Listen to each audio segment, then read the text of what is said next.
आइए आज का सेशन शुरू करते हैं। ये भी एक बहुत डिफरेंट और मजेदार सेशन आपके लिए रहने वाला है, क्योंकि इसके अंदर ना हम काकोरी कांड देखने वाले हैं और शुरू से ही आपको मजे बने रहेंगे। इसके अंदर और भी बहुत सारी मूवमेंट्स के बारे में देखेंगे, अलग अलग चीजों के बारे में देखेंगे और देखते हैं कि ये आपको कहां तक लेके जाएगा। क्योंकि ये जो है ना सेशन, ये आपके सुपर हीरोज वाला सेशन है। तो मैं कह रहा हूं कि इसके अंदर भगत सिंह साहब भी आ जाएंगे, चंद्रशेखर आजाद भी देखने को मिलेंगे, तो आपको मजा ही आने वाला है। इसके अंदर बोरियत तो बिल्कुल भी फील नहीं होने वाली है। आइए देखते हैं एक एक करके इसके अंदर। आप देखिए कि 1924 की टाइमलाइन पे हम पहुंच चुके हैं और यहां पे देख सकते हैं कि काकोरी कांड है। ये एक ट्रेन हुआ करती थी। इस ट्रेन को ये रेवोल्यूशनरीज थे जो इन्होंने लूटा था और किसके पीछे क्या कारण थे वो सब हम जानने की कोशिश करेंगे और एट द एंड इसका रिजल्ट क्या निकला। आप देखिए कि गांधी जी ने नॉन कोऑपरेशन मूवमेंट को ले लिया वापस, लेकिन जो गर्म मिजाज के लोग हैं, जो यूथ है, उनको भैया शांति से कोई मतलब नहीं होता। उन्हें होता है कि भैया हम अपने दम पे लेंगे, आजादी लेंगे। तो बस उन्हीं में से कुछ यूथ ऐसा था कि जिसने सोचा कि अब ये तो कुछ कर नहीं रहे हैं भैया, ये बैठ गए हैं आराम से, अब हमें ही कुछ करना पड़ेगा, इनके बस की बात नहीं है। तो उन्होंने क्या किया कि उनको चाहिए थे बहुत सारे आर्म्स यानी कि हथियार और चाहिए था धन, क्योंकि उसके दोनों के बिना ही कुछ भी कर पाना संभव नहीं था। अब इन लोगों ने क्या किया, एक प्लान बनाते हैं। प्लान में कौन कौन लोग थे वो ध्यान देना। प्लान जो है, इसका मेन जो कारण है काकोरी रोबरी कांड है और ये पार्टी एक बनाई जाती है जिसका नाम है HRA, हिंदुस्तान रिपब्लिक एसोसिएशन। इस पार्टी में देखिए कि कौन कौन लोग ये पूरे का पूरा प्लान छापते हैं। राम प्रसाद बिस्मिल साहब होते हैं, सचिंद्र नाथ सन्याल होते हैं, अशफाकुल्ला खान होते हैं, चंद्रशेखर आजाद होते हैं। तो अगर पूछ ले कि इसके फाउंडर्स कौन है, तो यही नाम जो है मेन इनमें से कोई भी एक फाउंडर वहां पे आ सकता है, या फिर ये आ सकता है कि कौन से फाउंडर नहीं है, तो इनके अलावा कोई और अजीब सा नाम देखने को मिले तो वो नहीं है। ठीक है, क्या करते हैं ये 9 अगस्त 1925 को काकोरी कांड करते हैं, या काकोरी कॉन्स्पिरेसी होती है जिसमें एक ट्रेन को लूटा जाता है। उसके बारे में 2 मिनट रुकिए, सब बताऊंगा मैं आपको। यहां पे क्या है कि आप समझना कि एक ट्रेन चला करती थी। ये चला करती थी शाहजहांपुर से लखनऊ और इसका नाम था 8 डाउन ट्रेन। अब ये जो ट्रेन जब चला करती थी तो बीच रास्ते में, अब क्योंकि क्रांतिकारियों को जरूरत थी धन की और हथियारों की, तो इन्होंने सोचा कि अब अंग्रेज जो है ना, अपना जो धन है, एक सूटकेस होता था जिसके अंदर बहुत सारा माल अंग्रेजों का होता था, वो इस ट्रेन के थ्रू भेजा करते थे। तो इन्होंने सोचा कि भैया ये जो धन है ये है तो हमारी देश का, लूट तो यही रहे हैं हमें, तो ऐसा करते हैं कि इस धन को गायब करते हैं थोड़ा सा। तो एक तो इनको अंग्रेजों को थोड़ी अकल आएगी कि भैया यहाँ पे अभी लोग जिंदा हैं, यहाँ बैठे हैं, ये नहीं है कि यहाँ पे डोमिनियन स्टेटस की मांग कर रहे हैं लोग, यहाँ पे मिलीजुली राजनीति नहीं चलेगी, यहाँ पे अभी जवान लोग जिंदा हैं। तो ये क्या सोचते हैं कि यहाँ से गायब करेंगे इस सारे के सारे पैसे को और इसका यूज करेंगे पूरी रेवोल्यूशनरी एक्टिविटीज के अंदर। तो ये पूरा प्लान छाप लेते हैं। अब यहाँ पे क्या है कि खजाने में सेंध लगाई जाती है और इसके अंदर जब ये जाते हैं लूटने तो 8,000 रुपए होते हैं। 8,000 मान लीजिए कि 1-2 करोड़ तो मान ही लीजिए, 80 लाख से ऊपर मान लीजिए आज की डेट में, या 1-2 करोड़ मान लीजिए, तो हो सकता है उससे ज्यादा ही अमाउंट उस टाइम पे रहा हो। ये उस टाइम के हिसाब का आज की डेट में मैं बता रहा हूं आपको एक एनालिसिस करके। तो 8,000 रुपए उसमें लगभग होते हैं जो कि वो लूट लेते हैं और इनकी इंटेंशन किसी को मारने की नहीं होती है, लेकिन फिर भी क्या होता है कि एक व्यक्ति जो होता है वो गलती से उसको गोली लग जाती है और वो इसमें मर जाता है, क्योंकि इनके पास हथियार तो थे ही। और ये जो है यहां पे जब होता है तो बाद में बहुत जगह पे इनको ढूंढा जाता है, ब्रिटिश गवर्नमेंट पीछे पड़ जाती है इस पूरे के पूरे ग्रुप के कि भैया ये है कहां पे। तो एट द एंड जब लोग पकड़े जाते हैं तो उनमें सब लोग पकड़े गए, लेकिन एक बंदा छूट गया, मतलब एक नहीं पकड़ा गया, चंद्रशेखर आजाद, वो बच गए बस, बाकी सब लोग पकड़े गए इसके अंदर। अब देखिए कि इनको सजाएं क्या क्या दी गई। फांसी की सजा किसको दी गई? बिस्मिल को, ठाकुर, रोशन सिंह, राजेंद्र नाथ लाहिड़ी और अशफाकुल्ला खान। ये जिनको भी फांसी की सजा दी गई है ये आप देख सकते हैं, ये सारे के सारे लोग हैं। यहाँ पे मैंने लगा दिए हैं, विद फोटोग्राफ्स लगा दिए ताकि आपको याद करने में आसानी हो। ठीक है भाई, मेन जो है इसमें राम प्रसाद बिस्मिल का नाम और अशफाकुल्ला खान का नाम और सचिंद्र सन्याल का नाम जरूर आपको याद रखना है। ये 3 नाम बहुत इंपॉर्टेंट है, क्योंकि चंद्रशेखर आजाद तो यहाँ से बच के निकल जाते हैं, वो भेष बदलने में बहुत ज्यादा माहिर है, तो वो निकल जाते हैं, वो आगे चल के इसकी लीड को संभालेंगे और फिर उनको ज्वाइन कर लेंगे भगत सिंह भी। ठीक है जी, अब ये जो काकोरी कांड हो गया, तो इसमें एक और चीज होती है कि कुछ लोग होते हैं जिनको काला पानी की सजा दी जाती है। अंग्रेज जो होते हैं वो अंडमान निकोबार में एक जेल बनाई होती है, आज भी आपको पता होगा कि वहां पे एक काला पानी की जेल है। आज तो आई थिंक उसको किसी स्कूल में या किसी हॉस्पिटल में कन्वर्ट कर दिया गया। तो उसी जेल में वीर सावरकर को भी भेजा गया था, जहां से वो चिट्ठियां लगते थे अंग्रेजों को कि मेरे को यहाँ से निकाल दिया जाए, क्योंकि बहुत डिफिकल्ट था काला पानी में रहना, बहुत दूभर जिंदगी थी वहां पे।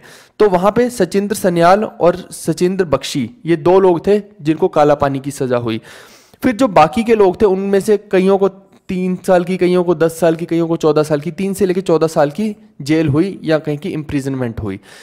अब यहां पे देखो 1925 में क्या हुआ, ये 1924 की बात है काकोरी कांड। 1925 में क्या बनता है, आरएसएस बनता है, राष्ट्रीय स्वयंसेवक संघ। ये वही आरएसएस है जो आज मोदी जी वाला, तो ये वही है, ठीक है। अब इसको बनाते कौन है, केबी हेजवार जो है वो इस संघ को बनाते हैं, और इसके हेडक्वार्टर कहां स्थापित किए जाते हैं, नागपुर के अंदर, महाराष्ट्र में। अब 1926 में क्या होता है, भगत सिंह जो होते हैं ये अपने स्कूल कह रहा हूं, कॉलेज के दिनों में ही बहुत ज्यादा रेवोल्यूशनरी एक्टिविटीज में, और इनका दिमाग यही चीज में चला करता था। तो ये वहीं पे क्या बना देते हैं, नौजवान भारत सभा बना देते हैं, यानी कि ये उसी टाइम से पॉलिटिकली बहुत ज्यादा एक्टिव थे। अगर आप किसी यूनिवर्सिटी में गए होंगे तो आपने देखा होगा कि यूनिवर्सिटी के स्टूडेंट पॉलिटिक्स के साथ डायरेक्टली लिंक्ड रहते हैं बहुत सारे, और बहुत ज़्यादा एक्टिव भी रहते हैं। तो ये भी उन्हीं में से एक थे, इनका नाम था भगत सिंह, और नौजवान भारत सभा इन्होंने ही बनाई थी। अब देखिए कि 1928 में क्या होता है, आपको देखिए सिंपल सी बात है कि जो भगत सिंह है वो किन से बहुत ज़्यादा इंस्पायर्ड थे, वो मैं पहले भी बता चुका हूँ पिछले सेशंस में, करतार सिंह सराबा से। और आपको जो स्टोरीज है ना वो भी बड़ी सिमिलर सी लगेंगी कि भैया ये बिल्कुल सेम ही लाइन चल रही है। करतार सिंह सराबा वाली जो स्टोरी सुनाई और मैंने गदर पार्टी वाली जो स्टोरी सुनाई, ये पूरी की पूरी पार्टी से ये बहुत ज़्यादा इंस्पायर्ड थे। तो वही सेम स्टोरी आपको यहाँ भी देखने को मिलेगी, क्योंकि भगत सिंह भी वही एक्टिविटीज एक तरह से कर रहे थे। अब यहाँ पे क्या होता है कि भगत सिंह एक और बंदे से बहुत ज्यादा इन्फ्लुएंस्ड होते हैं पंजाब के अंदर, क्योंकि ये पंजाब के एरिया में, तो पंजाब में गरम दल में कौन है, लाला लाजपत राय हैं, और लाला लाजपत राय से ये बहुत ज्यादा इंस्पायर्ड रहते हैं और उनसे मिलते भी हैं।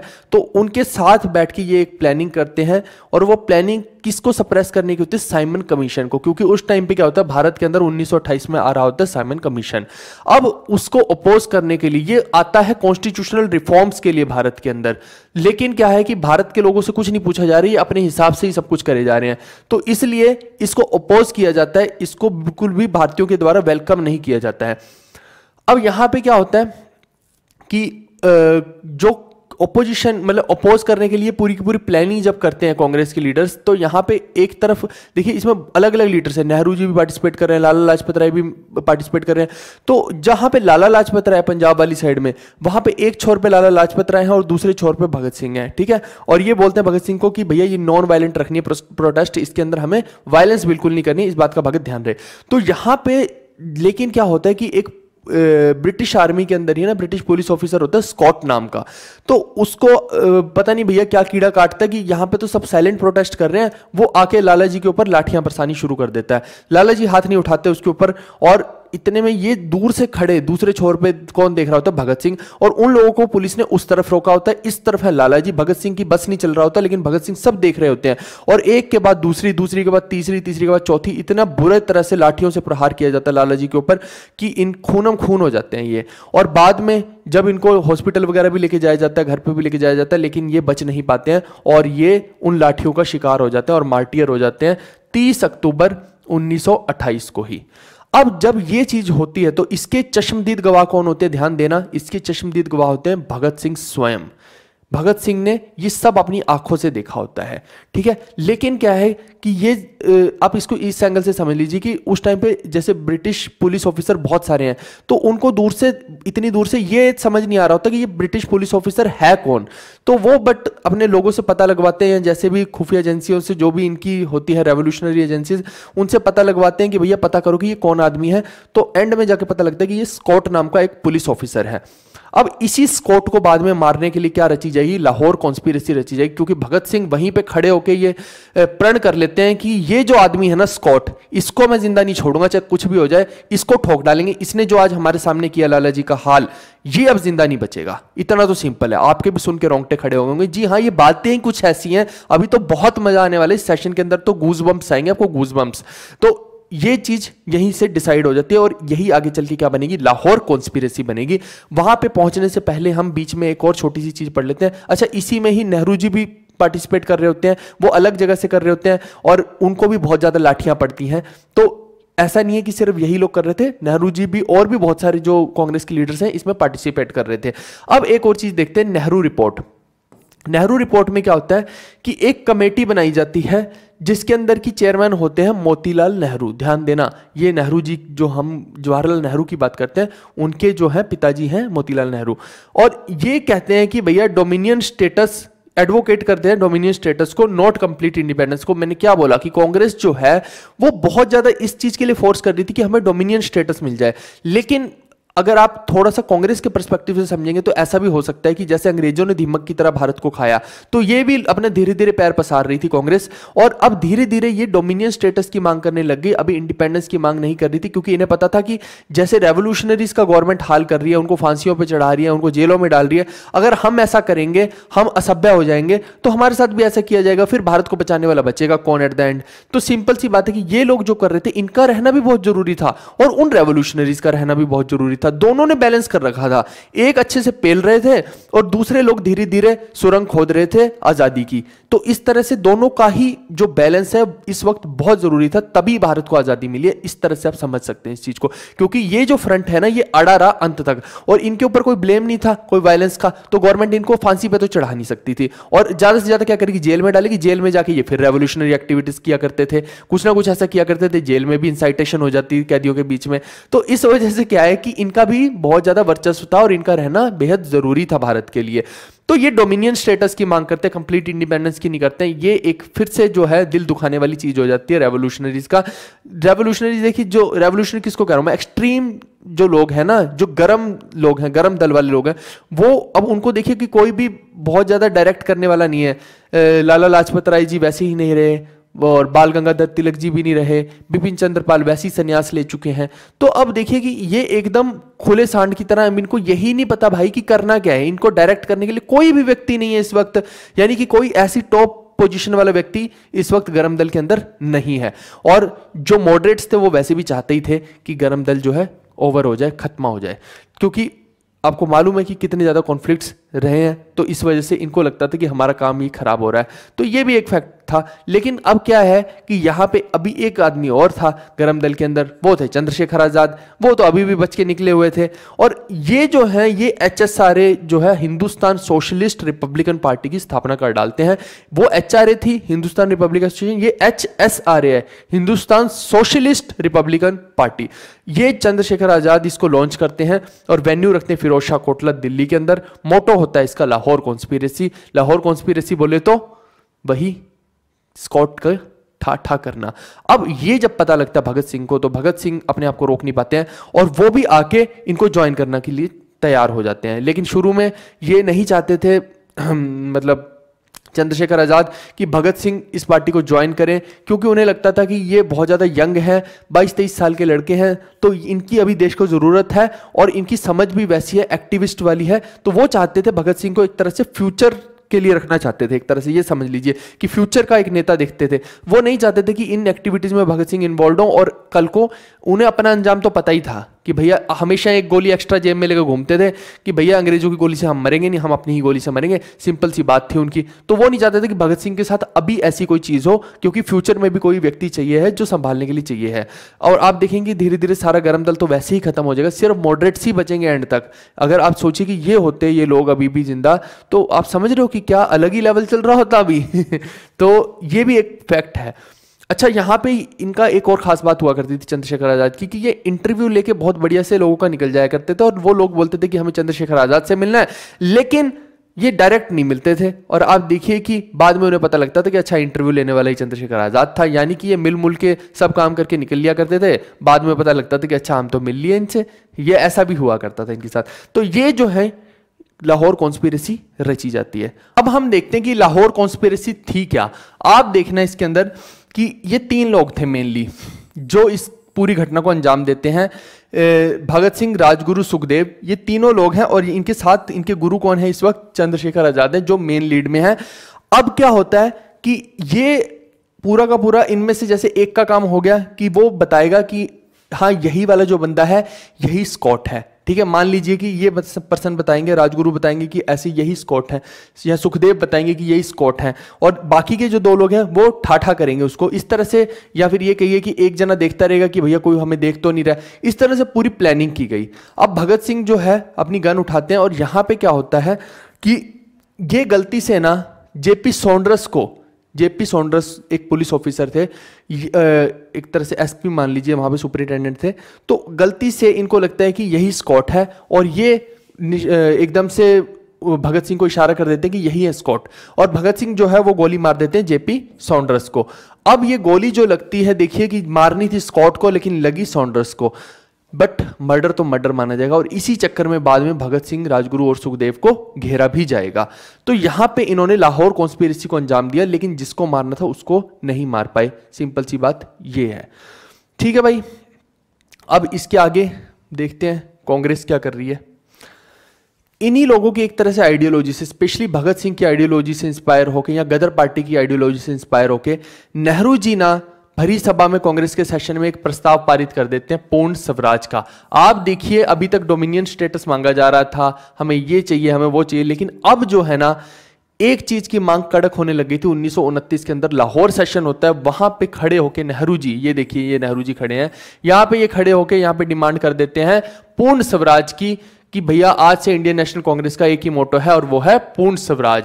और कहां पे होता है ये? रिवर रावी के पास होता है, लाहौर में, under Jawaharlal Nehru on December 1929।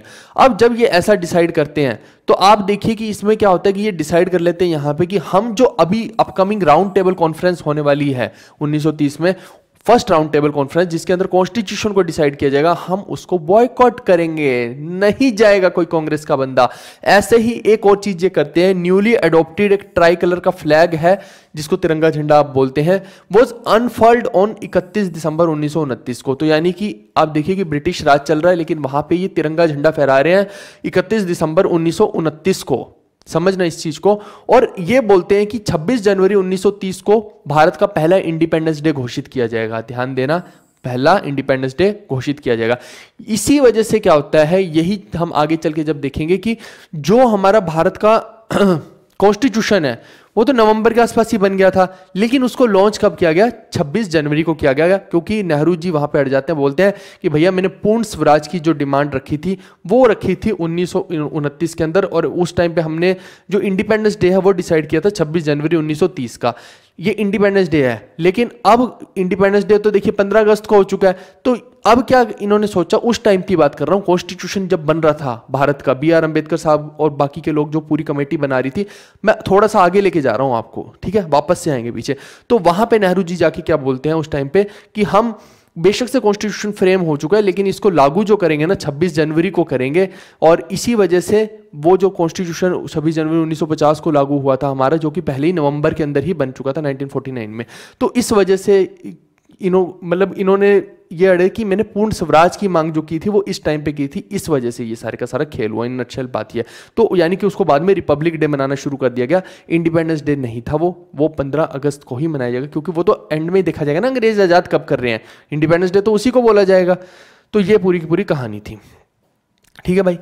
अब क्या होता है आगे, ये जो चीजें इतनी ज्यादा स्ट्रिक्ट एक्शंस लिए जा रहे हैं, आप सोच रहे होंगे कि गवर्नमेंट जो कांग्रेस है वो इतना तीखा रवैया अपना क्यों रही है, ऐसी ऐसी चीजें कर क्यों रही है। तो अब आपको जो समझ में आएगा उसका कारण है कि ये लोग बहुत ज्यादा नेगोशिएशंस करते हैं ब्रिटिशर्स के साथ, लेकिन वो इनकी डोमिनियन स्टेटस वाली नेगोशिएशंस को नहीं मानते हैं और ना ही फ्रीडम वाली नेगोशिएशंस को मानते हैं, जिसकी वजह से कांग्रेस को इतने ज्यादा स्ट्रिक्ट कदम उठाने पड़ रहे थे। आइए अब थोड़ा सा जोश रखिएगा अपनी अंदर पूरा भर के, क्योंकि अब जो मजा आएगा ना, अभी क्या कि मैं पूरी कहानियां सुनाऊंगा यहां पे, ऐसे नहीं है कि आधी अधूरी बात बता के आपको निकल लिए, बहुत मजा और इंटरेस्ट आपका बनेगा इसके अंदर। अब देखो, बात अभी भगत सिंह की भी बीच में चल रही थी, लाहौर कॉन्स्पिरेसी हो चुकी है। अब मैंने क्या बोला था आपको कि ये किन से इंस्पायर्ड है, ये जो करतार सिंह सराभा हैं, गदरी बाबे हैं, उनसे बहुत ज्यादा इंस्पायर्ड है भगत सिंह। और उन लोगों ने भी क्या किया था, जब वो जेल में गए थे तो उन्होंने वहां पे जाके बहुत ज्यादा स्ट्राइक्स की थी, आपको याद होगा, क्योंकि वहां पे ह्यूमन राइट्स की बहुत ज्यादा वायलेशन हो रही थी, कैदियों के साथ बहुत बुरा बर्ताव हो रहा था, खाना ढंग का मिल नहीं रहा था। तो इस वजह से ये भी यही करेंगे, जेल में जाने के बाद कुछ ऐसी ही चीजों को करेंगे। अब देखिए कि उस टाइम पे चंद्रशेखर आजाद किसी और चीज में बिजी रहते हैं, तो पीछे से भगत सिंह जो है ना, ये इस बात को डिसाइड कर लेते हैं कि भैया मैं और बटुकेश्वर दत्त जाएंगे और जाके इनकी सेंट्रल असेंबली है ना जो अंग्रेजों की, वहां पे हम फोड़ेंगे धुएं वाले बम और लीफलेट्स उछालेंगे, और ये करते भी यही हैं। तो ये क्या करते हैं, बीके दत्त और भगत सिंह जाके बम चला देते हैं असेंबली में दिल्ली में जाके, और वहां पे इंकलाब जिंदाबाद के नारे लगाने शुरू कर देते हैं। और वहां पे इनका गोल किसी को हार्म करना नहीं होता, ना मारना होता है। तो ये जो बम चलाते हैं ये खाली डेस्क के ऊपर चलाते हैं, ना कि उन आदमियों के ऊपर। और एक ये लीफलेट्स फेंकते हैं, मेक द डेफ हियर, यानी कि बहरों को सुनाई दे जाए, इसलिए हम ये बम चला रहे हैं। इनका सीधा सीधा मोटिव ये था। यहाँ पे आप देख भी सकते हैं, ये देखिए कि इस तरह का डेस्क है, यहाँ कोई नहीं बैठा हो तो यहाँ बम फेंका गया है, जहां पे कोई नहीं बैठा हुआ ना वहां पे बम फेंका गया, और यहाँ पे हड़कंप मच जाता है और धुआं धुआं हो जाता है पूरा, और फिर इनको पकड़ लिया जाता है। ये भागते नहीं है वहां से। आप सोचेंगे कि भाग तो सकते थे, भागते क्यों नहीं है? क्योंकि इनका यहाँ पे मोटिव बिल्कुल वही होता है जो गदराइट्स का, यानी गदरी बाबे थे, उनका हुआ, और करतार सिंह सराभा का था, कि हमें पकड़े जाना है और हम जेल के अंदर से मूवमेंट को स्प्रेड करेंगे। तो ये भी क्या करते हैं, पकड़े जाते हैं, और इनका इतना प्लान होता है कि भैया अंदर से हम क्या करेंगे, अभी हमारी बात कोई नहीं सुन रहा है, क्योंकि उस टाइम पे ये उतने अभी अपलिफ्टेड या फेमस नहीं हुए होते हैं। तो इन्हें लगता है कि अभी बात हमारी कोई सुन नहीं रहा है, ना लोगों के अंदर हम जोश भर पा रहे हैं, हम जेल के अंदर जाएंगे, वहां पे हम जब अदालत में जाया करेंगे तो वहां अपनी दलीलें पेश किया करेंगे, मीडिया कवरेज मिलेगी, पूरे भारत में हम जाएंगे, हमारी बातें फैलेंगी, तब जाके हम लोगों के इमोशंस को, सेंटीमेंट्स को राइज करेंगे कि भैया अब हमें फ्रीडम चाहिए, तो लोग हमसे प्रभावित होंगे। इस वजह से ये काम ये करते हैं। लेकिन चंद्रशेखर आजाद इसके पक्ष में बिल्कुल नहीं थे। वो बाद में बहुत उनको बुरा भी लगता है कि ये क्यों इन्होंने किया भगत ने, लेकिन ठीक है, जो हो गया सो हो गया। वो फिर भी नहीं पकड़े जाते हैं। और इसके पीछे और भी कारण रहते हैं कि इनके पकड़े जाने का। एक तो ये कारण मैंने प्राइमरी बता दिया, एक दूसरा कारण भी मैं बता देता हूं कि इनके पकड़े जाने का क्या था। क्योंकि लाहौर कॉन्स्पिरेसी हुई थी तो ब्रिटिश गवर्नमेंट बहुत ज्यादा लोगों को ढूंढ रही थी, पकड़ पकड़ के भारतीयों को जेल में डाल रही थी, उन्हें टॉर्चर कर रही थी, रात दिन भारतीयों को पीटा जा रहा था। जिसकी वजह से क्या हो रहा था कि अंग्रेज ये बोल रहे थे सबको कि भैया तुम चाहे भगत सिंह का नाम बता दो, चाहे तुम चंद्रशेखर आजाद का नाम बता दो, इन दोनों में से किसी का भी नाम बता दो तभी बख्शे जाओगे, नहीं तो पीट पीट के बुरा हाल कर रखा था। अब चंद्रशेखर आजाद कहीं मिल नहीं रहे थे और भगत सिंह से ये सब देखा नहीं जा रहा था। सेम यही हुआ जैसे करतार सिंह सराभा के केस में हुआ था, उनसे भी देखा नहीं गया कि उनके साथियों के ऊपर जुल्म किए जा रहे हैं। सेम चीज भगत सिंह से भी नहीं हुई, तो इसीलिए इन्होंने सरेंडर भी किया। एक तरह से इनका सरेंडर करने का ये वे था कि अपनी शान के साथ सरेंडर करेंगे और लोगों को पता लगना चाहिए कि भैया हम चीज क्या है यहाँ पे, जो भारत माता के लिए हम इतना कुछ कर रहे हैं। तो ये इन्होंने जेल के अंदर फिर इस तरह से ये लोग जाते हैं। अब जब ये जेल के अंदर जाते हैं, शुरू में देखिए इनको सेंट्रल जेल में रखा जाता है, कहां पे, दिल्ली के अंदर। अब ये यहां पे खड़े होकर बैठ के प्रोटेस्ट कर देते हैं भगत सिंह। ये जब अंदर जाके देखते हैं तो इनके साथ नॉर्मल कैदियों जैसा बर्ताव हो रहा होता है, और इनके साथ और भी बहुत सारे पॉलिटिकल प्रिजनर्स होते हैं। पॉलिटिकल प्रिजनर्स वो होते हैं जिन्होंने कोई ऐसे मर्डर नहीं किया होता या जिनके ऊपर कोई केस नहीं चल रहा होता, बस पॉलिटिक्स की वजह से उनको उठा लिया जाता है। समझना इस चीज को, यानी कि उन्होंने कुछ ऐसा गुनाह नहीं किया होता है, वो तो एक पॉलिटिक्स में खुंदक की वजह से या उनके ऊपर कोई ऐसी चार्जेस लगा के जो कि प्रूव नहीं हुए होते उनको उठा लिया जाता है। तो उनके साथ एक अच्छा बर्ताव ही होना चाहिए। तो इनका सिंपल सा ये फंडा था कि we are the political prisoners, we are not only the prisoners. तो इस वजह से हमारे साथ नॉर्मल कैदियों जैसा बर्ताव ना किया जाए, सही कैदियों की तरह बर्ताव किया जाए, पॉलिटिकल प्रिजनर है हम। तो बाकी सब लोगों ने भी इनका साथ दिया, इन्होंने वहां पे हंगर स्ट्राइक की, भूख हड़ताल की, जिसकी वजह से बाद में गवर्नमेंट ने मान लिया और इनको वहां पे अखबार भी दी जाती थी फिर, क्योंकि इनका मेन डिमांड थी बुक्स दी जाए मुझे और अखबार दी जाए। ये जो है इनका बहुत फोकस रहता था कि बाहर क्या चल रहा है, अपडेट्स क्या चल रही हैं, और पॉलिटिक्स से रिलेटेड ये बुक्स पढ़ने में बहुत ज्यादा शौकीन थे। तो ये दोनों चीजें इनको अंदर प्रोवाइड की गई। फिर अंदर से इन्होंने बहुत सारी लेखनियां भी लिखी भगत सिंह ने, जो कि कभी कुछ तो पब्लिश हुई लेकिन कुछ का पता ही नहीं लगा, उनको जला दिया गया या आज तक मिली ही नहीं। उन्होंने बहुत कुछ लिखा था कि उन्होंने लिखा भी था उसमें कि मेरे को लगता है कि लगभग इस डेट तक भारत आज़ाद हो जाएगा और फिर भारत के अंदर हम ये चीज़ें करेंगे। बट क्या है कि किसी ने भी शायद ध्यान नहीं दिया या वो कहीं जला दी गई या जो भी है वो पिक्चर में नहीं आई। इन नटशेल बात ये है, ठीक है भाई। तो ये अब आप सोच रहे होंगे कि यहां पे क्या सिर्फ यही रीजन थे इस चीज को करने के लिए कि इन्होंने सरेंडर किया जो नहीं, एक कारण बहुत बड़ा और था इसके पीछे। मैं एक मेन कारण बताता हूं जो एग्जाम के अंदर, देखिए कि ये कहानियां तो ठीक है, लेकिन एग्जाम के अंदर जब है ना पूछा जाएगा आपसे कि भगत सिंह ने यहाँ पे सरेंडर क्यों किया या फिर ये बॉम्ब क्यों चलाए, तो उसके पीछे का कारण आपसे ये इन कहानियां नहीं पूछी जाएंगी, उसके पीछे का कारण एक सॉलिड कारण आपको बताना पड़ेगा। तो सॉलिड कारण अगर आपसे कोई पूछ ले, रीजन पूछ ले इसका कि ये जो भगत सिंह ने किया, बॉम्ब चलाया और इंकलाब जिंदाबाद के नारे हुए, तो ये इन्होंने पब्लिक सेफ्टी बिल के अगेंस्ट चलाया था। पब्लिक सेफ्टी बिल क्या था कि ब्रिटिश गवर्नमेंट ने देखा कि पॉलिटिकल एक्टिविस्ट बहुत ज़्यादा पैदा हो रहे हैं, रेवोल्यूशनरी बहुत ज़्यादा पैदा हो रहे हैं भारत में, इनको दबाने के लिए उन्होंने ये पूरा का पूरा मुहिम तैयार कर दी कि कोई भी अगर इसमें किसी भी प्रकार की पॉलिटिकल एक्टिविटीज़ में या फिर ऐसी रेवोल्यूशनरी एक्टिविटीज़ में पाया गया तो उसको सीधा का सीधा जेल में डाल दिया जाएगा, ये सजाएं होंगी, कोई भी मीटिंग्स ऐसी नहीं कर सकता है, कोई भी ऐसी एक्टिविटीज़ में पार्टिसिपेट नहीं कर सकता, कोई अपनी बात खुल के नहीं बोल सकता इस चीज़ के बारे में। तो ऐसी ऐसी चीज़ें क्रिएट हुई जिसकी वजह से इसको बोलते हैं पब्लिक सेफ्टी बिल, ठीक है। तो इस वजह से भगत सिंह ने ये काम किया और इनके साथ कौन थे? बटुकेश्वर दत्त थे। अब देखिए कि जब तक तो ये दिल्ली की जेल में तब तक तो ठीक है, लेकिन बाद में बटुकेश्वर दत्त को लेके जाया गया लाहौर जेल में और भगत सिंह को लेके गया मियां वाली जेल में। तो कौन सी जेल में? मैं लिख भी देता हूं यहां पे, मियां वाली जेल में। ये लाहौर साइड में ही है दोनों, ठीक है। और बटुकेश्वर दत्त को कहां लेके गए? लाहौर जेल के अंदर। अब जब ये वहां जाते हैं तो ये वहां पे जतिन दास एक होते हैं, उनको भी ये अपनी लेखनियों के द्वारा लिखते हैं कि भैया पहले तो इन्होंने ब्रिटिशर्स ने एकदम सही ट्रीटमेंट दिया था, लेकिन यहाँ पे हमारे साथ ट्रीटमेंट उतना अच्छा नहीं हो रहा है। अब आप सोच रहे हो कि ऐसा क्यों हुआ कि यहाँ पे इनके साथ एकदम नॉर्मल प्रिजनर्स की तरह ट्रीटमेंट क्यों हुआ? इसके पीछे कारण है कि ब्रिटिश गवर्नमेंट ने क्या किया, वो इनको इन जेलों में लेके ही इसलिए आए थे कि इनके ऊपर चला दिया गया ट्रायल। ट्रायल किस चीज का चलाया गया? लाहौर कॉन्स्पिरेसी का चलाया गया, जो जेपी सॉन्डर्स की हत्या हुई थी उसका ट्रायल इनके ऊपर चलाया गया। अब क्योंकि इनके ऊपर ट्रायल चला दिया गया तो अब इनको बोला गया कि तुम एकदम नॉर्मल प्रिजनर हो, तुम बिल्कुल भी ये मत समझो कि पॉलिटिकल प्रिजनर हो। तो इस वजह से इनको एकदम नॉर्मल खाना, नॉर्मल लोगों के बीच में, ना कोई अखबार, ना कोई पेन, ना कोई पेपर, एकदम नॉर्मल तरीके से इनको रखा गया यहाँ पे, ठीक है भाई।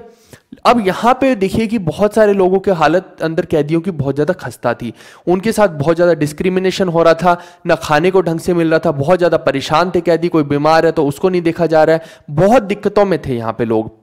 उन्होंने भगत सिंह को रिक्वेस्ट की कि आप हमारी मदद कीजिए। तो यहाँ पे शुरू में तो इनको लगा कि भैया उतना कुछ खास मुद्दा है नहीं है, लेकिन जब ये भी उस माहौल में ढलने लग गए तब इनको लगा कि नहीं, ये जो प्रिजनर्स हैं ये एकदम सही बोल रहे हैं।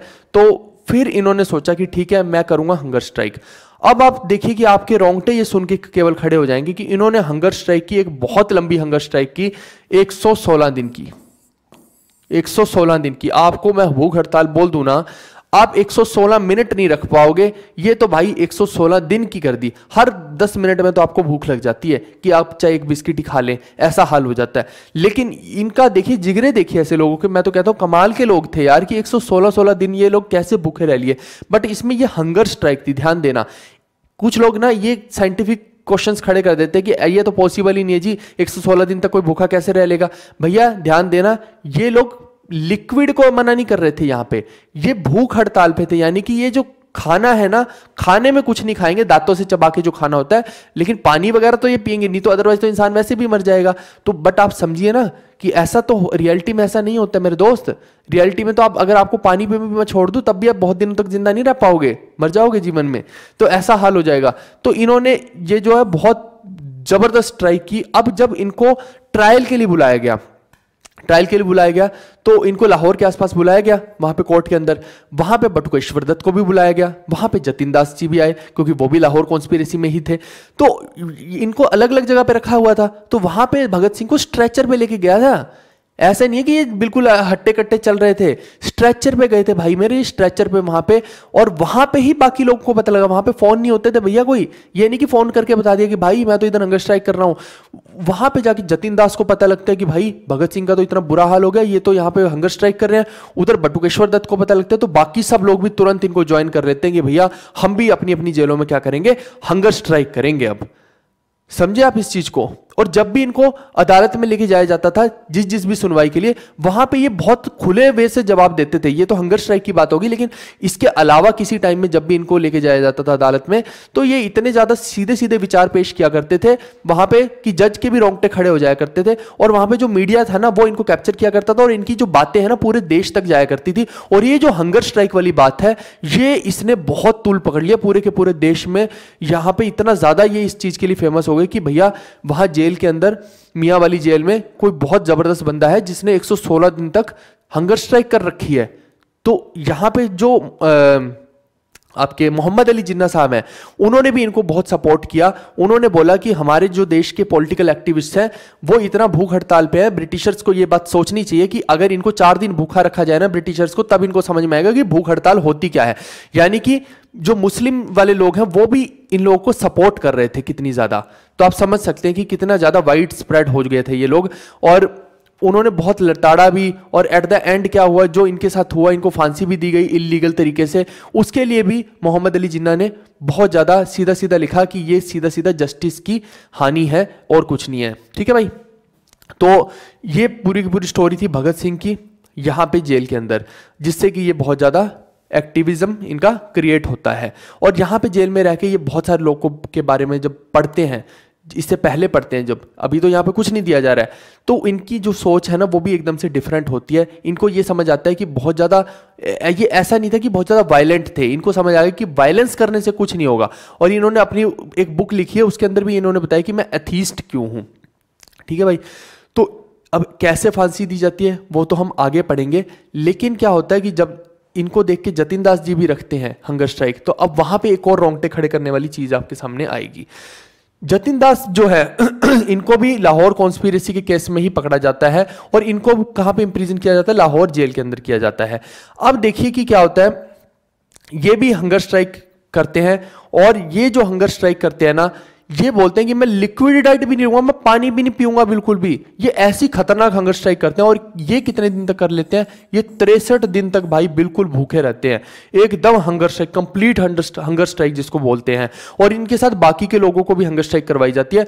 और जो बाकी के लोग हैं उनको ब्रिटिश गवर्नमेंट क्या करती है, पकड़ पकड़ के ना पंप के थ्रू पंप कर करके उनके लंग्स के अंदर, वो मुंह के अंदर भर रही होती है मिल्क को, कि भैया इनको भूखे नहीं रहने देंगे। जबरदस्ती उनके अंदर मिल्क को भरी होती है, लेकिन इनके मुंह में एक निवाला कोई नहीं डाल पाता है। ठीक है, तो जिसकी वजह से क्या होता है कि इनकी तबीयत बहुत ज्यादा भी बिगड़ जाती है। लेकिन कुछ कम्युनिकेशन किसी तरीके से रहा होगा, या ये समझिए कि इनकी हंगर स्ट्राइक टूटती कैसे, जैसे भगत सिंह को उनके फादर ने रिक्वेस्ट की, बाकी के एक्टिविस्ट ने रिक्वेस्ट की, तब उन्होंने तोड़ी थी। तो ऐसे ही इनके साथ भी हुआ कि इनको भी भगत सिंह ने रिक्वेस्ट की थी कि भैया आप प्लीज लिक्विड डाइट जरूर ले लीजिए।